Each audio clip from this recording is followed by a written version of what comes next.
All right, what's up, ladies and gentlemen? It's Super here, and welcome back to another Injustice video. So today we're gonna be getting a little bit more hype about a potential Injustice 3. I'm gonna be completely honest with you guys. I have no idea if Injustice 3 is actually coming. It seems like it's the most likely scenario, even before the voice actor sort of, let it slip up that NetherRealm is working on Injustice 3. It seemed like it was more than likely going to be an Injustice 3 because there's been two Mortal Kombat games in a row, right? I think NetherRealm needs a break from MK a little bit, as do a lot of you who actually voted for Injustice 3 even before, like months ago when I made a video about it. And I got to be honest, I just miss being hype about something because we haven't had new DLC for MK1 in so long. I think March was the last time that T1000 came out, right? It's been so long. Like, there's nothing to get hyped about right now. This is like the worst time, the downtime between an announcement and the end of support. So I just want to get hype about anything. If you guys also want to get hype with me, leave a thumbs up on the video. So today I'm just going to be talking about some of the things from Injustice 2 that I want to see return in Injustice 3. FYI, the style of gameplay is not one of them. I'm not going to go into it too much. I already talked about it in the other video, but I don't want Injustice 3 to be a legacy game. I wanted to have something completely different. Maybe take a page a little bit out of different gameplay factors from Injustice 2 and like MK1. MK1's like style without cameos, just like the combo system, would work perfectly with the superheroes, right? I don't think anyone wants cameo systems anymore, but I think the combo style and the gameplay style would fit so well with Injustice. All right, so that's all I'm going to say with like legacy gameplay. But number one, of course, they have to bring back the multiverse, right? The multiverse was something that was introduced in Injustice 2, and it carried over to the Towers of Time in Mortal Kombat 11, and it's something that people could go back to and play forever, pretty much, right? You have different rotations of worlds in Injustice 2 and towers in MK11. Pretty much the blueprint of that was created in Injustice 2, and it's something that people could go into and play whenever they want. You know, they could practice their characters, practice their combos if they don't want to go online. It's such a useful tool for someone who doesn't want to play online, who just wants to play single players. You could unlock gear for your characters. You could rank up your characters. You could try different moves that are like custom moves that your character might not have. You could try out your Staff of Grace and combos, stuff like that. So the multiverse is something that has to return. When it comes to features from Injustice 2, I hope that they keep a lot of it the same. It's more like the gameplay that I want change, but I think Injustice 2 was rich in single player content. So of course, the customizable gear, that's something that has to return. I do hope that they don't oversaturate the gear with pieces that look almost identical. The only thing that changes is maybe like one tiny thing that's not even that noticeable.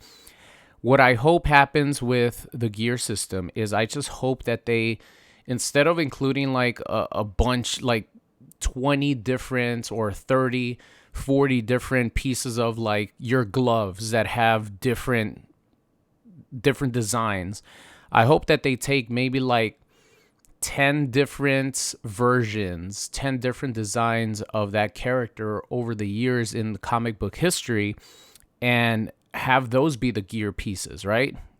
Have like complete gear sets the way they do in Injustice 2, but you could also mix and match if you want to use like a classic Superman logo with a New 52 Superman outfit, you know, stuff like that. I think that would make the gear system a lot better. Keep everything the same, you know, 5 gear slots. You could customize the boots, the pants, the emblem for like Superman or your special gear for your whatever character. But I think they kind of missed the chance of putting a ton of different designs from comic book history for a lot of characters. You know, Superman, Batman, those characters have been in comics for decades and decades and decades and have had so many different iterations and designs that they could go back and make that a lot of the gear pieces, just different looks from over the years. So gear pieces, definitely. One thing that's a little iffy is the mother boxes. So the mother boxes were these like loot boxes that you would open and you would get gear for your character. That could go wrong real quick. And I think it did at the beginning of Injustice 2, if I'm not mistaken, but then they toned it down a little bit. But mother boxes you could earn through playing the multiverse. You just have to grind a lot. Oh, one thing I forgot to mention about the multiverse. I hope they bring back the ability to use your AI to grind out your gear and your mother boxes and your character level. They took that away in MK1. You can't set your AI to go into the multiverse or to go into like a Towers of Time now. You can't set your AI to do that. Juice it up and have it like grind out your points for you. I really hope they bring that back because it's so useful for grinding for gear, grinding for your points. But mother boxes were fun to open up. I just hope that they don't start nickel and diming with the microtransactions and stuff. So that's the only concern that I have for mother boxes. But if you could earn them easily through just grinding, I think that'll be fine. One thing that I do want changed is whenever you're playing with a character online or just grinding in the multiverse, a lot of times you're going to get gear for other characters that you're not playing. I do not agree with that. I feel like whenever you're playing with a character and you're grinding that character, some people only like playing one character in the whole roster. I feel like you should get the gear for the character you're using instead of getting random gear pieces for Starfire when I'm using Supergirl, So I think that needs to get changed. The gear stats for the characters has to be offline only. I think they corrected that in MK11. There's no way they're going to go back on that in a hypothetical Injustice 3. Because that opens up the ability to use custom moves. Of course, I want custom moves to return in Injustice 3. I don't know if I want customization, like customizable moves. I don't know if I want my own custom variation. It's it's a little hit or miss because it's kind of hard. It's a lot harder to balance for sure. But I feel like as long as you have custom moves that you could use, even if they're not like the base character move, like if they have a base character with a ton of moves, right? Just one character, no variations, none of that, just the base character. But then you also have customizable moves that you could use in player matches. I'll be happy with that. As long as you could use them in player matches without the gear stats affecting it, I'll be happy with that. Because, it would be hard to balance something like the Staff of Grayson if they bring it back, because it was so good. It was so much better than what Robin was doing because you had so many things from Injustice 1 that kind of stayed, like plus on block stuff.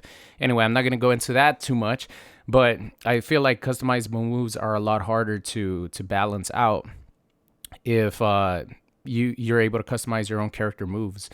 But if they have that in player matches only with no gear stats to affect that would be even better. So Injustice 2 had 30 characters on the base roster. I think Mortal Kombat 1 had about 32. So anywhere around there I would be happy with as a starting roster. Intros and outros obviously, stay the same. I feel like they should bring in a few more intros and a few more outros like they had in MK11. I do want the Clash system to return. Wait, am I going into gameplay stuff? I think I am. Hold on. Let me see. I did write down some of the things because I wanted to talk about a bunch. Yeah, I think I covered all the cosmetics and like single player stuff. Obviously, the story mode. One thing that I was wondering is there going to be any James Gunn like DC universe? Is there going to be any inspiration from the James Gunn universe? Is there going to be any, like, for example, is Supergirl going to look like the Supergirl from the DCU? Who knows? Is David Cornsway going to provide his face scan to be the new Superman? I don't know if it's going to happen during this Injustice, maybe there's some stuff that might slip in there that's sort of inspired by the James Gunn universe. One thing that would be really cool, I guess I'll talk about gameplay stuff. So I do want traits to come back. Please, the traits are awesome. I mean, the Flash going into the Speed Force, doing these absolutely insane combos. Some of these things I actually do want to stay the same. Like the Flash going into the Speed Force. There's no better trait for the Flash than to go into the Speed Force and do like a 100-hit combo that does like 50% damage. That actually takes execution. You can mix people up in the Speed Force.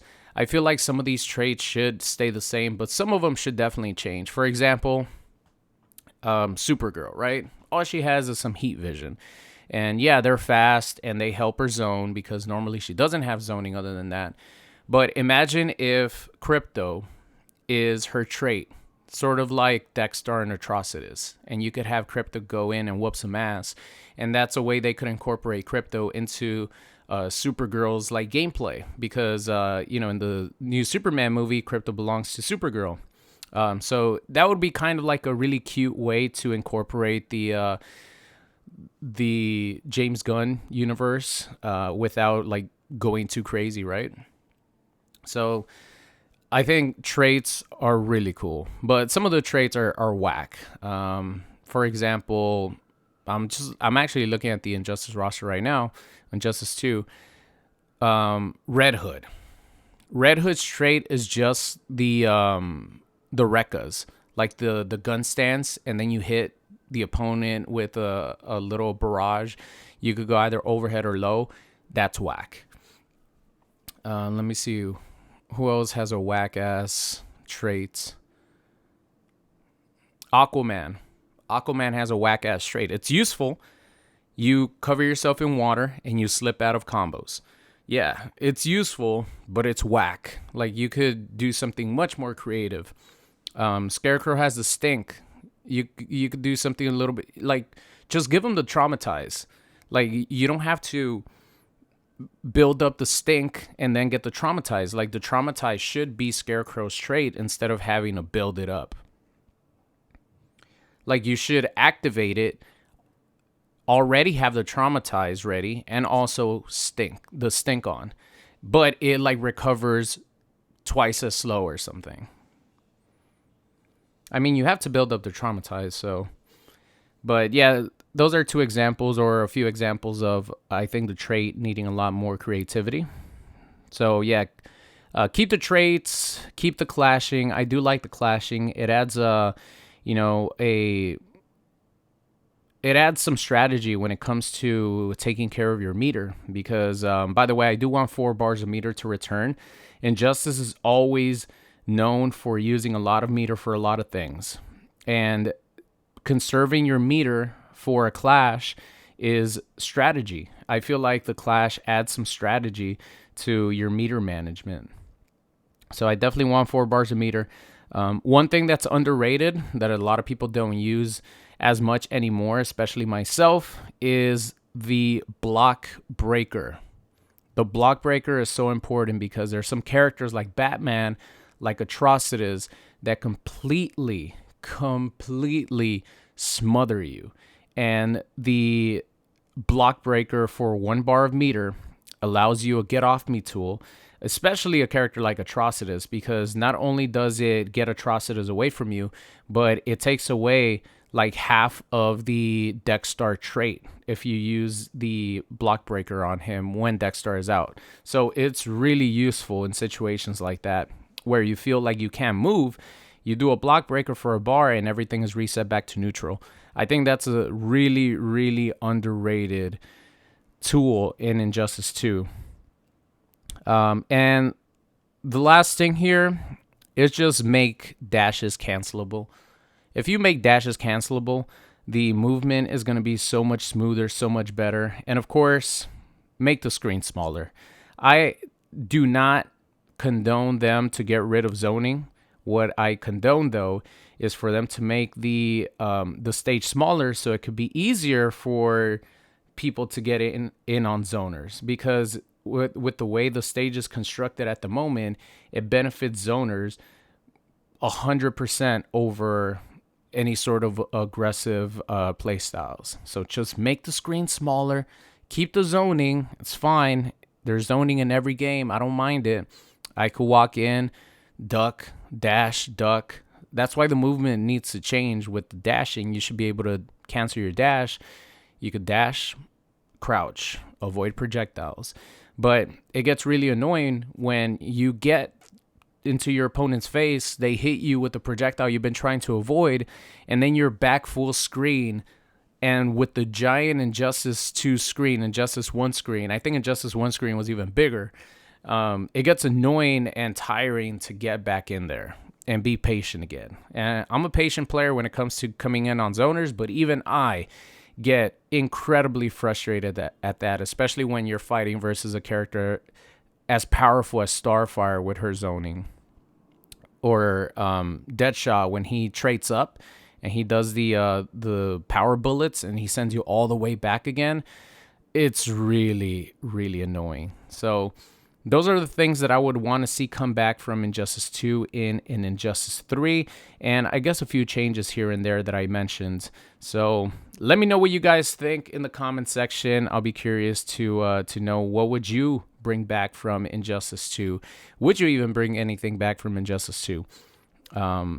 So that's it for me, guys. Thank you so much for watching. If you guys enjoyed the video, make sure you leave a thumbs up. And also, I might be doing a roster, like a dream roster for Injustice 3 at some point. I don't know if I'm going to do it soon, but I'm going to do it at some point. So thank you guys so much for watching, and I'll see you guys next time.